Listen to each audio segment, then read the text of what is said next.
วินาทีเห็นมาลัยล้นคอน้องอาอายจนได้แบกได้หามกันลงจากเวทีญารำหับเอาเต็มกราบทักทายสบายดี FC ทุกท่าน FC ทุกคนมาพบมาพ่อกับค่อยเจเบาลาวคลิปนี้เป็นเรื่องราวข้อมูลข่าวสารเกี่ยวกับความดังความปังเนาะแล้วก็มาไล่ล้นคอในการแสดงของค่ำคืนที่ผ่านมาของวงเสียงวิหกโดยเฉพาะของน้องอาอายท่านผู้ชมซึ่งเรื่องราวรูปภาพแบบนี้คือค่อยบ่ค่อยได้เห็นอีหลีเนาะขอเว้าอีกว่าค่อยบ่ค่อยได้เห็นว่าน้องอาอายจะได้มาไล่ล้นคอล้นมือขนาดนี้เนาะก่อนจะไปลงเรื่องราวแบบนี้เฮาขอสบายดีทักทายพี่น้องทั้งสองฝั่งโขงบ่ว่าจะอยู่ทั้งฝั่งไทยแล้วก็ฝั่งลาวเนาะพบกันเช้าๆในมื้อนี้อากาศก็ค่อนข้างว่าสดชื่น8 โมงแล้วยังบ่เห็นมีแสงแสงแดดออกมาจักแสงซำเนาะอึมครึมอยู่คือจะตกหรือบ่ตกท่านผู้ชมคันจะตกก็ขอให้ตกมาให้ด่วนผ้ามาหลายเดือนแล้วท่านผู้ชมอยากกินกบอยากกินเขียดด้วยสีมือน้ำมือของพวกเฮาแล้วเนาะแล้วอยู่ทั้งฝั่งไทยเป็นจังใดตึกถล่มยังพากันกู้ภัยยังบ่ทันแล้วบ่อยู่ทางเมียนมาเด้ก็น่าจะโอเคและสรุปผลออกมาแล้วคนที่เคาะให้อยู่ในตึกถล่มหั่นที่กอบกู้ออกมาได้เป็นคนสัญชาติใดแดคนไทยน่าจะน้อยเพราะว่าตำแหน่งงานแบบสั้นคือไทยบ่ค่อยได้เฮ็ดเพราะคนไทยค่อนข้างว่าเป็นคนมีระดับมีฐานะเรียกต่ำๆแบบนั้นก็คือสิบ่ได้เฮ็ดก็สิมีแต่ลาวพม่ากัมพูชาหรือว่ากัมพูเชียเท่านั้นแหละเนาะท่านผู้ชมเนาะกลับคืนเข้ามาสู่หัวข้อหลักของพวกเราเห็นน้องอาอายโพสต์ขอบบุญขอบคุณในเมื่อ9 ชั่วโมงแล้วก็ไปไล่เบิ่งการเคลื่อนไหวของน้องอาอายจากวิดีโอต่างๆก็เห็นโอ้ยฮับเอาท่านผู้ชมมีสิมาขออ่านน้องอาอายสากลเนาะอีล่าขอขอบคุณว่าซั่นเด้มาไล่จากบ้านฮักบอดน้อยอาอาย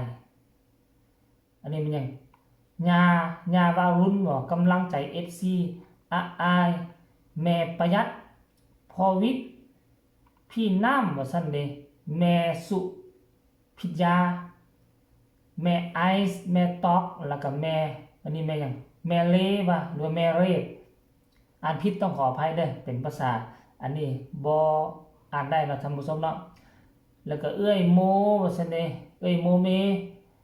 บ้านพี่แพรวมามะรางวัลน้ำใจด้านหน้าเวทีขอบคุณที่ฮักและเอ็นดูหนูนะคะว่าซั่นเด้ขอบคุณของฝากจากแม่ๆทุกคนรักนิดๆแต่นานๆนะคะอาอายสกุลพรลิงน้อยอาอายแล้วก็ตามมาด้วยภาพโถอยู่ในเต้นอาอายนี่ขนาดบ่ธรรมดากว้างขวางโอแต่ว่าพวกเจ้าเบิ่งเทียบใส่ตัวน้องอาอายแล้วกับเทียบใส่กับกองเครื่องของกองมาลัยโถมีทั้งแบงเขียวมีทั้งแบงสีแดงมีทั้งกองของขวัญมีทั้งธงโถห้อยอยู่เทิงฝาก็มีอยู่ทั้งลุมก็เต็มซากเฮ้ยมันต้องเอารถ3 ล้อมาใส่เอามันจึงจะขนกลับบ้านได้เลยนี่คันรถเก่งมันน่าจะบ่เพียงพอเพราะว่าเครื่องนุ่งของถือของน้องอายก็หลายพอสมควรแล้วเฮ้ยอันนี้มันคือปรากฏการณ์อีหยังเมื่อคืนนี้น้องอายไปแสดงอยู่ไสบ่เห็นน้องอายเว้าท่านผู้ชมเมื่อคืนนี้แสดงอยู่ไสเนาะอยู่ทางกรุงเทพบ่รังสิตบ่ถ้าจำบ่ผิดเด้อถ้าอยู่ทางกรุงเทพนี่ดนนานๆจะได้มาเทื่อนึงชาวอีสานของพวกเฮาก็อยู่เต็มเนาะเขาก็คงจะคิดฮอดหมอล็อกหมอลำคิดฮอดคนที่ตนเองสนับสนุนตนเองมัก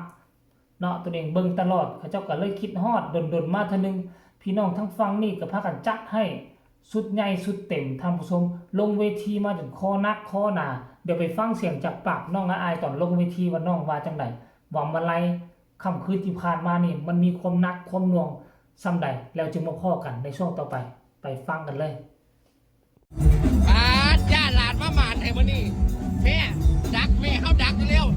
ย่าหลานหมานขนาดดักเลยเฮามื้อนี้ดักรักศิลป์เป็นตะมาอยู่เนาะลดให้ป๊าดมาหมานแท้สาวอยู่แล้วครับ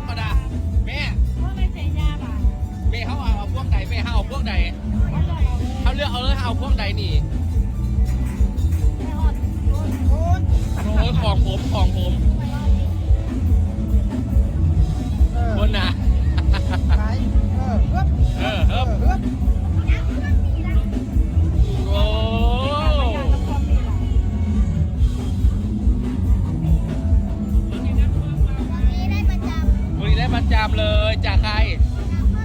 แต่ว่ามีบอสโอ้ เป็นจังไดทุกคนเห็นแล้วหรือยังเนาะคนที่มีความสุขที่สุดก็คือญาลำท่านผู้ชมนานๆที่จะได้เห็นมาลงมาไล่แล้วก็จะได้เห็นมาไล่แบบนี้แต่ตามที่ค่อยเห็นแล้วมาไล่ที่โอนมาใส่บัญชีของญาลำนี่มือคืนที่ผ่านมาเห็นญาลำกะเกี่ยมเอาไปมอบให้น้องอายมีที่เพียงที่2พวงแต่บัดกลับลงจากเวทีมามันละลายกว่า2พวงท่านผู้ชมเนาะเพราะว่าคันสิว่าหลักฐาน FC แฟนคลับการระบบจัดการแบบแฟนๆยังบ่ได้ดีเท่าที่ควรท่านผู้ชมเพราะว่ามันยังบ่ทันมีหลายที่จะเฮ็ดให้จัดเป็นระบบถ้าเป็นพี่อุงอิงเพชรบ้านแพงนะเขาก็จะมีระบบจัดการที่ดีมาลัยนี่ไผจะเอามาลัยมามอบให้นี่ต้องมามอบโอนผ่านพอการใช้แล้วก็แม่หน่อยเท่านั้น2คนนี่เพราะฉะนั้นแล้วมาลัยสุดทุกอย่างหรือว่ามาลัยสุดใหญ่นี่จะเกิดจากแม่หน่อยเท่านั้นพอการใช้ได้แล้วก็มามอบให้แม่หน่อยแม่น้อยจะเป็นผู้กำกับแล้วแต่ละมื้อเลยก็จะเป็นเปิดโรงงานมาไล่อยู่ทั้งหลังเวทีหลายอีหลีพอ100คนพันคนที่โอนมาให้เนาะถึงจะแตกต่างจากน้องอายมาไล่ส่วนน้อยก็จะโอนมาให้ยาล้ำและมาไล่ส่วนหลายก็จะเป็น FC แฟนคลับเขาจะพากันเฮ็ดเองพากันตกแต่งเองแล้วเอาไปมอบให้ตัวน้องอายเองลักษณะแบบนี้นะเพราะว่า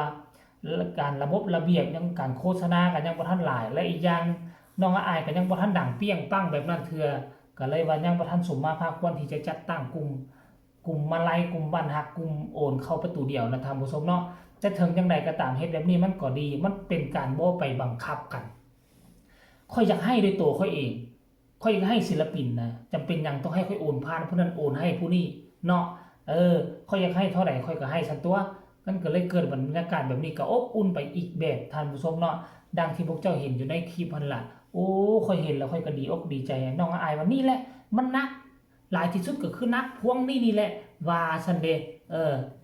ก็เลยว่าเห็นภาพบรรยากาศนานๆที่จะได้เห็นแบบนี้ดนๆที่จะได้มาเยี่ยมยาม FC ทั้งฝั่งนี่มันก็เฮ็ดให้พวกเขาเจ้าค่อยเบิ่งแล้วก็ดีอกดีใจไปนำท่านผู้ชมดีอกดีใจเห็นแล้วก็อบอุ่นใจโอ้ยคือว่าเป็นตาฮักเป็นตาแพง FC อยู่ทางฝั่งนี่ก็ได้อย่าลืมว่าพวกเจ้าเงินคำกำแก้วมาไล่ที่พวกเจ้ามาให้น้องอายสุดนี่คือเงินสืบสตาชีวิตได้เงินค่าตัวของน้องคือเก็บหอมรอมริบเอาไว้สร้างเงินสร้างซ่านเอาไว้ซื้อรถขี่บัดตอนน้องใหญ่ขึ้นมา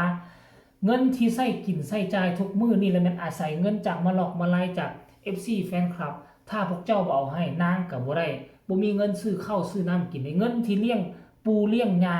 เป็นเงินจากน้ำพักน้ำแรงมาไล่จากหน้าเวทีแล้วมาไล่เอามาคล้องคอให้ทุกคืนเด้เพราะฉะนั้นถ้าผู้ใดฮู้ความจริงแล้วนี่แล้วความจำเป็นแล้วนี่ผู้ใดพอมีฐานะผู้ใดพอมีทาแฮงก็จงเอามายอดให้น้องอายมื้อละเล็กมื้อละน้อยเพื่อเป็นกำลังแห่งใจเพื่อสืบชะตาชีวิตของเด็กน้อยคนหนึ่งเด้อหาเงินเลี้ยงปูเลี้ยงยาเลี้ยงครอบเลี้ยงควาเนาะเอาคลิปนี้ก็ขอฝากฟังไว้ซำนี้ฝากทุกคนกดไลค์กดแชร์กดติดตามเพื่อจะเอาพลาดในคลิปต่อไปที่สำคัญอย่ากดข้ามโฆษณาพบกันใหม่ในคลิปหน้าสำหรับคลิปนี้ขอกล่าวคำว่าสบายดี